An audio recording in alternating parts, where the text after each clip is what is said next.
आपल्या माशाला पिल्ली झाली तर मग बघूया, कारण रात्रीची वेळ आहे आणि कमीत कमी भरपूर पिल्ले आहेत, ते मासं खाऊन टाकतील यासाठी मी नाही त्यांना काढतोय. ते बघू शकता, दिसत असेल तुम्हाला,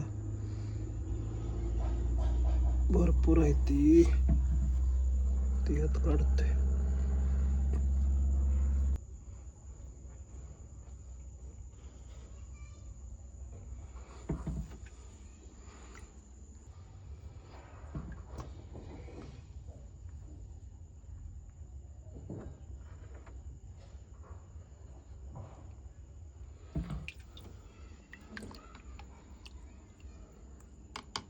घातले मेल एक.